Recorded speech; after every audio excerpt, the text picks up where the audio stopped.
Cohen, with this overwhelming amount of evidence, right? We in medical school or even in fellowship, oncology fellowship at some of the best, institutes in the country aren't really taught a lot about the impact of lifestyle. Why do you think that is? And what do you think is the gap there? That's not an easy question to answer. There's no question that it's changing. I do believe that medical schools around the country, in particular in the United States, but around the world, are starting to pay more attention to, let's call them the lifestyle behaviors that we know influence risk of disease and ultimately worse outcomes once somebody is diagnosed with that. And that shift, if we look at, medical education, the shift in communicable to non-communicable diseases being the primary cause of death in the world, on the big scale of when, let's say, the first medical school in Bologna, Italy in the 1200s, that shift is relatively recently. And the curriculum hasn't caught up. And part of the reason the curriculum hasn't caught up, I think, is that the tools to be able to prevent these diseases are not medical in nature.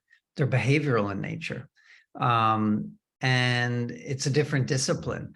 I was trained as a health psychologist, behavioral psychologist, so it was all about stress and lifestyle and lifestyle choices.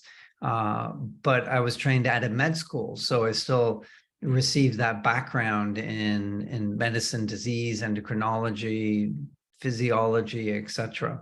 I'm in some sense hopeful that what's happening in medicine is more multidisciplinary care. And so, for example, within our integrative medicine program, we have psychologists who are primarily helping people to deal with behavior change.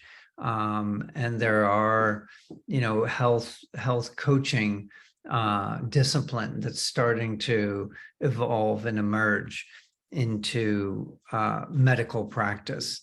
And I think together, the training of a physician with appropriately staffed clinic, then we'll be able to achieve those ultimate goals of preventing disease and then helping to control it if somebody is diagnosed with cancer, heart disease, diabetes, Alzheimer's, what we kind of consider lifestyle diseases.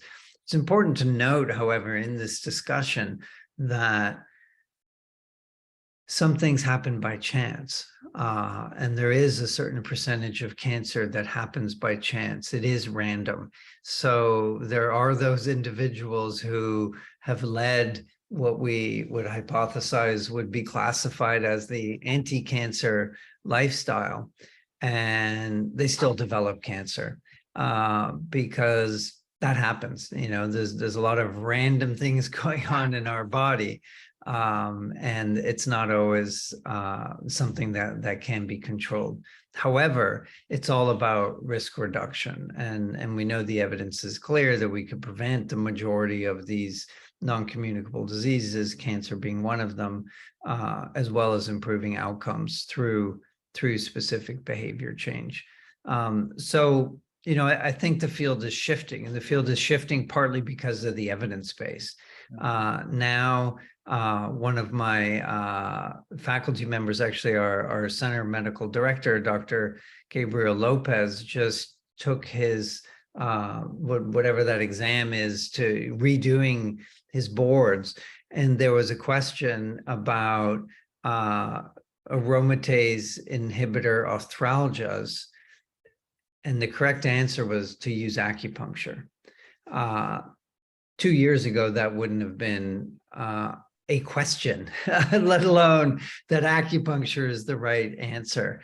So that's, again, because of the evidence base. The American Society of Clinical Oncology, in collaboration with the Society of Integrative Oncology, just came out with the use of non-pharmacological approaches for cancer-related pain, and acupuncture, massage, reflexology, and I believe some mind-body approaches were all hypnosis were all listed as top-level evidence and should be incorporated in the standard of care. So now that for sure needs to be taught within fellowship programs, if not rolling back into med school.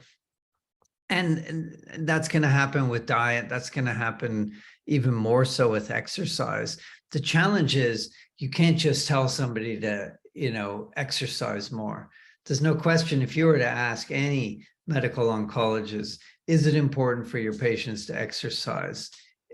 They would have to have been living, in the desert to not know that evidence is just so profound now.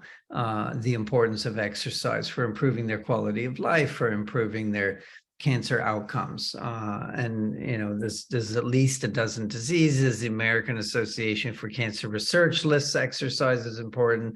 American Cancer Society, National Cancer Institute, ASCO has position papers on exercise as well as diet. And so a well-intended physician may say, you need to eat a healthy diet and you need to exercise more. The problem is that's not enough, because people don't know what that means. And even if you get a little more specific and you say moderate to vigorous physical activity, ideally 30 to 60 minutes a day, the patients will hear what you're saying, but then they won't know how to do it. So I think we're at a point where more people are being told. Now we need to add the tools to the clinic to be able to support the patients.